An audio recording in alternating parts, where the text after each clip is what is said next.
होय, भाषणावरून पुन्हा एकदा महायुतीमध्ये नाराजी नाट्य रंगल्याची चर्चा आहे। चैत्यभूमीवर अभिवादन सभेमध्ये मुख्यमंत्री आणि राज्यपालांनी भाषण केलं।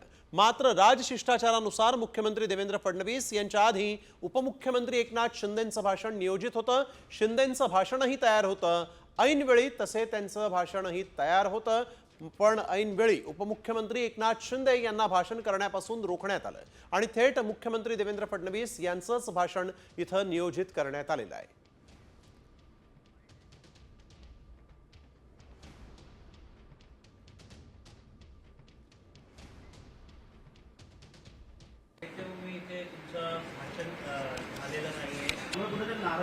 कुणाची? अरे बाबासाहेबां चैत्यभूमीला जाणं, बाबासाहेबांचं दर्शन घेणं, बाबासाहेबांना विनम्र अभिवादन करणं यापेक्षा दुसरं मोठं काय असू शकतं? हजारो लाखो ठिकाणी या ठिकाणी बाबासाहेबांची जयंती साजरी होते। त्याच्यात सगळ्यात आनंद प्रत्येकाला आहे आणि मलाही आहे। महायुतीमध्ये खूप आलबेल आहे, खूप समन्वयाने चाललाय। एका रक्ताची 4 माणसं घरामध्ये असतात, तिथे भांडायला लागतं। इथे तर वेगवेगळ्या पार्श्वभूमीचं, अजितदादांची पार्श्वभूमी वेगळी, एकनाथ शिंदेंची वेगळी, देवेंद्रजींची वेगळी, अशी वेगळ्या पार्श्वभूमीची माणसं जेव्हा एकत्र काम करतात त्यावेळेला खळखळ नाही झाली तर हलवून बघायला लागेल की जिवंत आहेत की गेले आहेत। खळखळ आहे याचा अर्थ ते जिवंत आहेत। तर वळूया पुढील बातमीकडे। सध्या फुले आंबेडकर विरुद्ध फडणवीस असा हा झगडा आहे। देवेंद्र फडणवीस महात्मा फुले यांच्यावरील चित्रपटाचा वाद थंड करण्यासाठी पुढाकार का घेत नाहीत असा सवाल संजय राऊत यांनी केलाय। तर फुले आंबेडकर विरुद्ध फडणवीस वाद राऊतांच्या डोक्यात आहे असा पलटवार मंत्री चंद्रकांत पाटलांनी केलाय।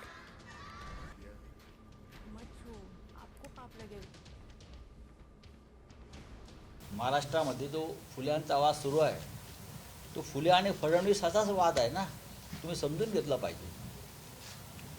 या राज्याचे मुख्यमंत्री देवेंद्र फडणवीस हे बाकी सगळे वाद मिटवू शकतात। महात्मा फुले जो महाराष्ट्र, जो फुले आंबेडकर शाहूंचा महाराष्ट्र आहे आपला, त्या फुलांच्या संदर्भात काही लोक विरोध करतात। संघटना, जातीय संघटना, इतरांना तुम्ही टाईट करताना त्यांच्या भाषेमध्ये मी टाईट करीन, त्यांना काय टाईट करत? ओबीसींना प्रत्येक जिल्ह्यामध्ये हॉस्टेल अशी 72 हॉस्टेल देवेंजीने घोषित केली। मराठ्यांना प्रत्येक जिल्ह्यामध्ये हॉस्टेल देवेंजीने घोषित केलं। त्यामुळे देवेंजी विरुद्ध फुले आंबेडकर अशा प्रकारचा वाद हा संजय राऊतांच्या मनात आहे, संजय राऊतांच्या कल्पनेत आहे। हा त्यांच्या मनामध्ये असणारा जातीयवाद, हा त्यांच्या कल्पनेत असणारा जातीयवाद व्यवहारात येऊ शकत नाही। तर या संदर्भात नेमका काय आरोप होता आणि काय वाद आहे पाहूयात ग्राफिक्सच्या माध्यमातून। फुले चित्रपटातील अनेक घटना आणि प्रसंगांना कात्री लावा अशी मागणी झालेली आहे, नाहीतर चित्रपट प्रदर्शित होऊ देणार नाही अशा धमक्या ब्राह्मण संघटनांचे लोक देऊ लागले आहेत। मुख्यमंत्री फडणवीसांना या ब्राह्मण संघटनांना सहज गप्प करता येईल, एकतर ते राज्याचे मुख्यमंत्री आहेत, स्वतः ब्राह्मण आहेत आणि महाराष्ट्रातील ब्राह्मण समाज त्यांच्या शब्दाबाहेर नाही। त्यामुळे फुले चित्रपटाबाबत उचापती करणाऱ्यांना वेसण घालणं हे फडणवीसांचंच काम आहे।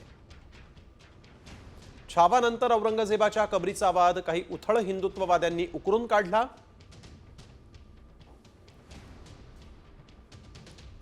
फडणवीसांनी ते प्रकरण शांत केलं, मग ते फुलेंवरील चित्रपटाचा वाद थंड करण्यासाठी पुढाकार का घेत नाहीत असा सवाल यावेळेस राऊत यांनी केलेला आहे। तर वळूया पुढील बातमीकडे। संभाजीनगरातील ठाकरे गटातील अंतर्गत वाद आता थांबता थांबेना असं दिसतंय, कारण अंबादास दानवे आणि चंद्रकांत खैरेंमधील वाद हा विकोपाला गेलेला आहे। चंद्रकांत खैरेंनी शिवसेना ठाकरे गटाच्या मेळाव्याला दांडी मारलेली आहे, तर कालच्या मेळाव्याबाबत अंबादास दानवेंनी सांगितलंच नाही ही तक्रार उद्धव ठाकरेंकडे करणार असल्याची प्रतिक्रिया चंद्रकांत खैरेंनी दिली आहे।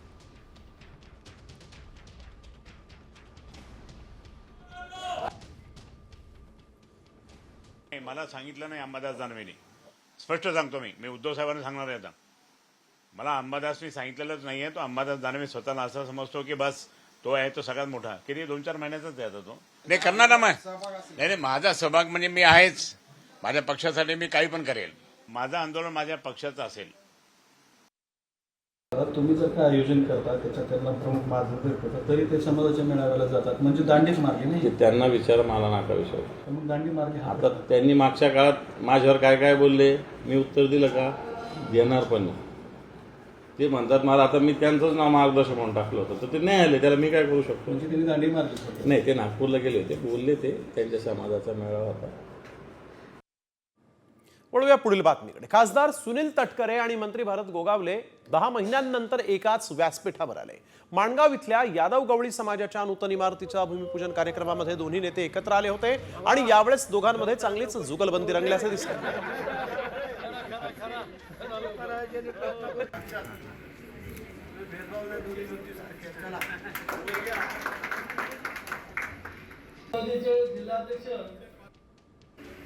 भरत शेठचे आभार मानलेच पाहिजेत.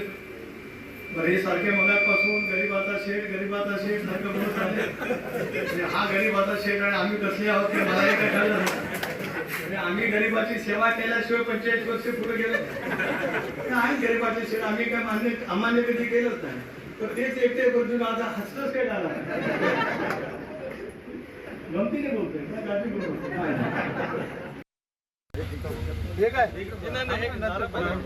बोलतो बाबा, लवकरात लवकर पूर्ण होते. बाबा, लवकरात लवकर पूर्ण होते.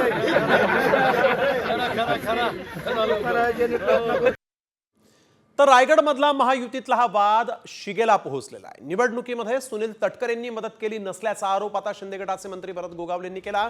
आधीच रायगडच्या पालकमंत्री पदावरून तटकरे आणि गोगावलेंमध्ये विस्तव जात नाहीये. त्यात आता गोगावलेंनी तटकरेंचं नाव न घेता केलेल्या या आरोपांनी मात्र हा वाद आणखीन पेटल्याचं दिसतंय. या जिथे त्यांची आपण मीटिंग केली होती, सभा केली होती, त्यांचं पण योगदान मिळालं असतं तर आपण आणखीन पुढे गेलो असतो 4-5 हजार मतांनी. पण त्याची पण काय काळजी करायचं कारण नाही आहे. माणसाने दुसऱ्यावरती पण किती अवलंबून राहायचं हे पण ठरवायला पाहिजे. म्हणून आम्ही मग सांगितलं, बऱ्याचशा लोकांनी विरोध केला, सगळं झालं, पण भरत शेठला कोण हरवू शकलं नाहीये. फडणवीसांकडून अजित पवारांच्या अर्थ खात्यात घुसखोरी होत असल्याचा आरोप शरद पवार गटाचे आमदार रोहित पवारांनी केला. मुख्य आर्थिक सल्लागार पद निर्माण केल्यामुळे रोहित पवार यांनी टीका केलेली आहे. तसंच आधी शिंदेंच्या खात्यात घुसखोरी, तर आता अजित पवारांचा नंबर असल्याचा टोला रोहित पवार यांनी लगावला. तर आपल्या ट्विटमध्ये रोहित पवारांनी नेमकं काय म्हटलेलं आहे पाहूयात. रोहित पवार म्हणतायत, मुख्यमंत्र्यांनी मुख्य आर्थिक सल्लागार पद निर्माण करून एक प्रकारे अजित पवारांच्या अर्थ खात्यात देखील घुसखोरी केली आहे. यापुढे अर्थ खात्याचे सर्वच निर्णय सुद्धा मुख्य आर्थिक सल्लागारांच्या पर्यायानं मुख्यमंत्र्यांच्या अखत्यारीत येतील. गेल्या 2.5 वर्षात घेतलेल्या निर्णयांचा आढावा घेत आधी एकनाथ शिंदेंच्या खात्यात घुसखोरी केली, आता अजितदादांचा नंबर आहे. विद्यमान मुख्यमंत्र्यांचा नेहमीच एकाधिकारशाहीकडे कल राहिला. त्यांनी प्रत्येक मंत्रालय अप्रत्यक्षपणे आपल्या नियंत्रणात ठेवण्यावर भर दिलेली आहे. तर महाराष्ट्राच्या विकासाच्या गती एक द्यावी लागेल, यासाठी ते पद आहे. प्रशासकीय सेवेचा अनेक वर्षाचा अनुभव प्रवीण परदेशी आहे आणि त्यामुळे मुख्यमंत्र्यांनी घेतलेला निर्णय हा युतीतील मित्रपक्षांवर कुरघोडी घेण्यासाठीच आहे. अशा प्रकारचा जावई शोध रोहित पवारांनी लावू नये. यानंतर बातमी एका मोठ्या दाव्याची आहे. मस्साजोग गावचे सरपंच संतोष देशमुख हत्या प्रकरणातील मुख्य आरोपी असलेल्या वाल्मिक कराड याचा एन्काउंटर करण्याची ऑफर मला मिळाली होती, असा दावा बीडचे निलंबित पोलीस अधिकारी रणजित कासलेंनी केला आहे. वाल्मिक कराडच्या बोगस एन्काउंटरसाठी आपल्याला 5 ते 10 कोटींपासून 50 कोटींची ऑफर दिली जात होती, असंही कासलेंनी म्हटलंय. रणजित कासले यांनी हा व्हिडिओ जो आहे त्याचा आता सोशल मीडियावर शेअर केलेला आहे. त्यामुळे बीडमध्ये पुन्हा एकदा मोठी खळबळ माजली आहे.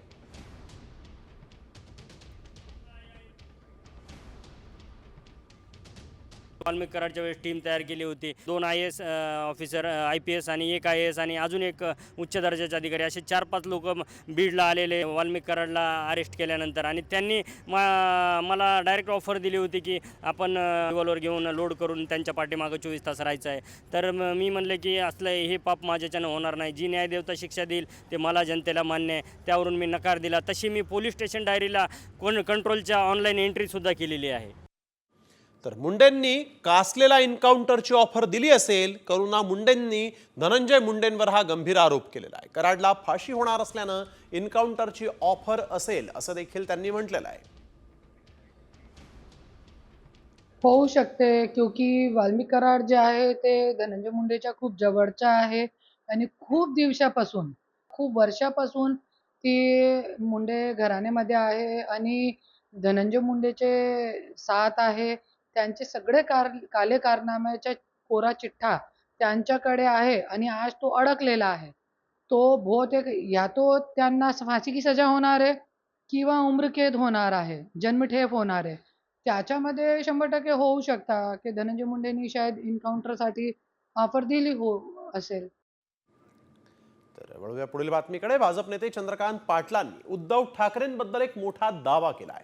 ठाकरेंच्या शिवसेनेला सत्तेत यायचंय पण घेत नाही, म्हणून राऊत शहांवर ते टीका करतात असा दावा चंद्रकांत पाटलांनी केला. तर सत्तेसाठी आम्हाला अमित शहांचे पाय चाटण्याची आवश्यकता नाही, संजय राऊत यांनी चंद्रकांत पाटील यांना आता प्रत्युत्तर दिलेलं आहे. अमित भाईंचं 500 पाणी छत्रपती शिवाजी महाराजांवरचं स्वतः तयार केलेलं संदर्भ गोळा केले पुस्तक येत्या काही दिवसात पुण्यात प्रकाशित व्हायचं की दिल्लीत व्हायचं एवढाच मुद्दा राहिलेला आहे. ज्या पुस्तकाचं वाचन केल्यानंतर संजय राऊजी तुम्हालाही चक्कर येईल की शिवाजी महाराजांचा अभ्यासाने इतका केला आहे. त्या अमित भाईंबद्दल केवळ तुम्ही सत्तेमध्ये नाही, तुम्हाला यायचं आहे परंतु घेत नाही, म्हणून तुम्ही किती दुस्वास करणार. रोज तुमची माणसं चालली आहेत. चंद्रकांत पाटलांनी अजिबात चिंता करू नये. आमच्याकडे उमेदवार राहतील किंवा न राहतील याची चिंता करू नये. आमच्या पक्षाचं काय करायचं त्यासाठी आम्ही समर्थ आहोत. आणि संजय राऊत कधी सत्तेत गेले नाहीत हे त्यांना माहीत नसेल तर मी सांगतो. ती तुम्ही अजिबात चिंता करू नका. उद्धव ठाकरे नाही सत्तेत त्यांच्याबरोबर जायचं नाही. एवढे आम्ही लाचार आणि नीच नाही आहोत. चंद्रकांत दादा पाटलांनी स्वतःची चिंता करावी, त्यांच्या पक्षाची चिंता करावी. लांडा लबाड्या करून आपण सत्तेवर आलेला आहात, ती सत्ता तुम्हाला लकलाभ हो. मंत्री गिरीश महाजन यांनी एकनाथ खडसे आणि लेखक अनिल थत्ते यांना अब्रू नुकसानीची नोटीस पाठवली. मंत्री गिरीश महाजन यांचे IAS महिलेसोबत संबंध असल्याचा आरोप एकनाथ खडसे यांनी अनिल थत्ते यांच्या पुस्तकाचा संदर्भ घेऊन केला होता. आरोप होत असल्यामुळे बदनामी होतीये, त्यामुळे आता न्यायालयात कायदेशीर लढा देणार असल्याचं गिरीश महाजन यांनी सांगितलेलं आहे. तर आपण बघतोय महाजनांनी थेट खडसेंना अब्रू नुकसानीची नोटीस पाठवलेली आहे. सोबतच पत्रकार अनिल थत्तेंना देखील ही अब्रू नुकसानीची नोटीस बजावण्यात आलेली आहे. IAS महिलेशी संबंध असल्याचा आरोप या दोघांनी केला होता आणि त्यामुळे बदनामी झाल्याचा आरोप करत गिरीश महाजनांनी खडसे आणि थत्तेंना नोटीस पाठवलेली आहे. त्यामुळे खडसे आणि महाजनांमधला वाद काही केल्या क्षमत नाही असंच सध्या तरी दिसतंय. एका IAS अधिकारी महिलेशी महाजनांचे संबंध असल्याचा आरोप एकनाथ खडसेंनी अनिल थत्तेंनी केलेल्या दाव्यावरून केला होता. नेमका खडसेंनी असा काय आरोप केला होता महाजनांवर पाहूयात. 1 वाजेनंतर एका IAS अधिकाऱ्यांना त्यांनी 100 वेळा फोन केले. आता हे गिरीश महाजनांचे जे IAS अधिकाऱ्यांची आणि यांची गोष्ट आहे हे सर्वश्रुत आहे. उभ्या महाराष्ट्राला माहिती आहे, आजचं नाही आहे. हे कित्येक वर्षापासून ही चर्चा महाराष्ट्रामध्ये सुरू आहे आणि ते अधिकारी कोण आहे हे सर्वांना श्रुत आहे. मलाही माहिती आहे, सर्वांनाच माहिती आहे. पण एखाद्या अधिकाऱ्याचं नाव घेणं योग्य होणार नाही असं अनिल थत्तेसुद्धा बोललेत. आणि मला वाटतं की असे जे मंत्री आहेत जे IAS अधिकाऱ्यांना फोन करतात असं अनिल थत्तेंचा आरोप आहे. त्यात जर तथ्य असेल त्यांना मंत्रिपदावर आणण्याचा काय अधिकार आहे? नैतिकता आहे की नाही काहीतरी? बायकांना बोलवायचे, बायकांना फोन करायचा असे जर आरोप होत असतील तर ते गंभीर स्वरूपाचे आरोप आहे. तर वळूया पुढील बातमीकडे. काँग्रेसनं घटनेचा अवमान केल्याचा आरोप पंतप्रधान नरेंद्र मोदींनी केला. मुस्लिमांबाबत प्रेम असेल तर मग पक्षाध्यक्ष का करत नाही असा सवालही मोदींनी काँग्रेसला विचारलाय. तर हे लोक तेव्हाही आणि आत्ताही बाबासाहेबांचे शत्रू असल्याचा पलटवार खरगेंनी केलेला आहे. जब तक बाबा साहब जीवित थे कांग्रेस ने उन्हें अपमानित किया। दो बार उन्हें चुनाव हरवाया, उनको सिस्टम से बाहर रखने की साजिश की गई। अगर सच्चे अर्थ से आपके दिल में मुसलमानों के लिए थोड़ी भी हमदर्दी है तो कांग्रेस पार्टी अपने पार्टी के अध्यक्ष मुसलमान को बनाए। बाबा साहब के शत्रु हैं। ये कभी बाबा साहब जिंदा रहे जब भी उनका साथ नहीं दिए, और उन्होंने जब बौद्ध धर्म स्वीकार किया, इन्होंने क्या कहा मालूम है? कैसा इंसल्ट किया? इन्होंने ये कहा कि बाबा साहब अंबेडकर की कम्युनिटी महार है, यानी बुद्ध शेड्यूल कास्ट बन गया, अछूत बन गया। ये कहने वालों को क्या हक है? और दूसरी चीज, 2 बार हराने की बात करते हैं, और उसमें हराने वाले ये लोग हैं। उनकी पार्टी तो रिपब्लिकन पार्टी थी। वळूया पुढील बातमीकडे। काँग्रेसच्या खासदार प्रणिती शिंदेंनीही भाजपवर जहरी टीका केली। राक्षसाला रक्त हवं तसं भाजपला दंगली घडवून आणायच्या असतात अशी टीका प्रणिती शिंदेंनी केली आहे।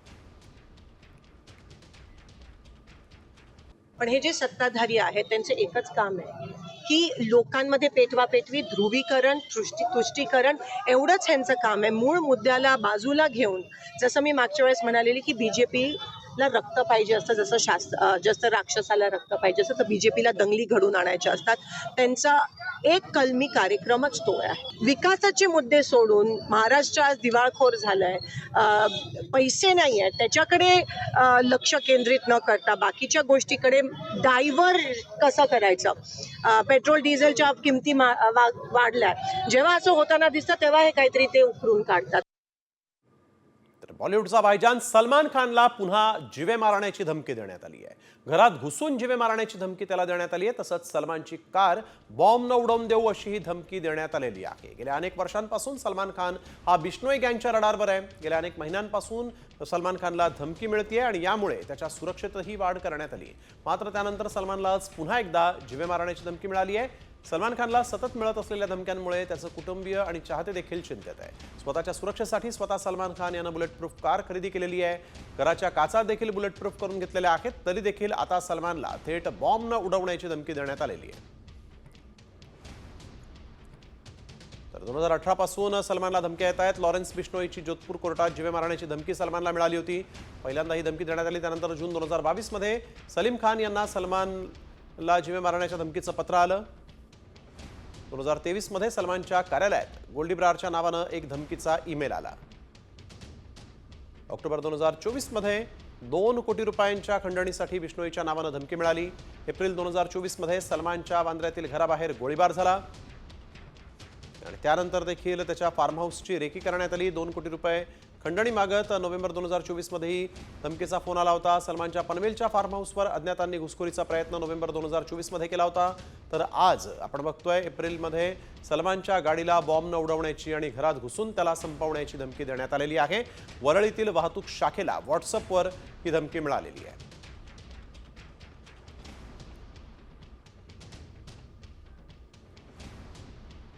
काल वरळी येथील ट्रॅफिक कंट्रोलच्या व्हॉट्सअप नंबरवर अभिनेता श्री सलमान खान यांच्याविषयी धमकीचा मेसेज आला होता। त्या अनुषंगाने वरळी पोलीस स्टेशनला 351-2-3 भारतीय न्याय संहिता अन्वये गुन्हा दाखल आहे। पुढील तपास वरळी पोलीस करत आहोत। तर वळूया पुढील बातमीकडे। पुण्यातील गर्भवती मृत्यू प्रकरणी ससून रुग्णालयाचा अहवाल उद्या येण्याची शक्यता आहे। राज्य महिला आयोगाकडे हा अहवाल सादर केला जाणार आहे। ससून रुग्णालयाच्या अहवालामध्ये काय असणार आहे याकडेही लक्ष लागलंय। ससून रुग्णालयाच्या अहवालातील निष्कर्ष महत्त्वाचे ठरणार आहेत। आतापर्यंत गर्भवती मृत्यू प्रकरणाचे 3 अहवाल राज्य सरकारला देण्यात आलेले आहेत। तसंच उद्या संध्याकाळी 5 वाजता राज्य महिला आयोगाची पत्रकार परिषद देखील होणार आहे। भविष्यात पुन्हा पुण्यात घडलेल्या घटनेसारखी घटना घडणार नाही असं आश्वासन महिला आयोगाच्या अध्यक्षा रुपाली चाकणकर यांनी दिलेलं आहे। तसंच दोषींवर कठोर कारवाई करणार असल्याची माहिती देखील चाकणकर यांनी दिली आहे। पहिल्या दिवसापासून सातत्याने आम्ही याचा पाठपुरावा करतोय।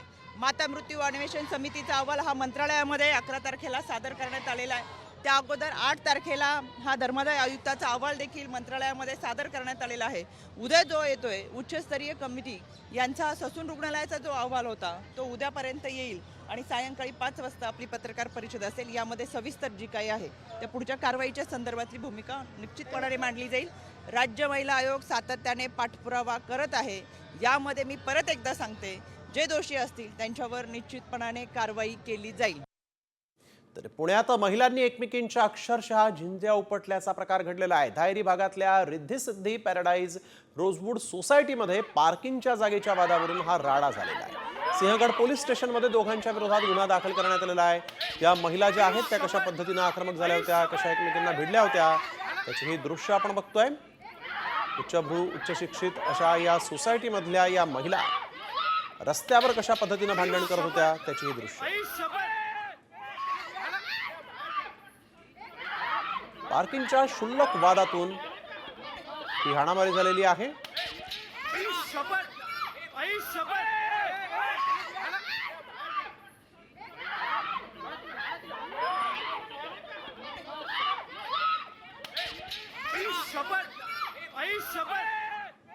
पुण्यातील धानोरी भागामध्ये असलेल्या सिद्रा गार्डन सहकारी गृहनिर्माण सोसायटीत मनी हाइस्ट सारखी एक घटना समोर आली.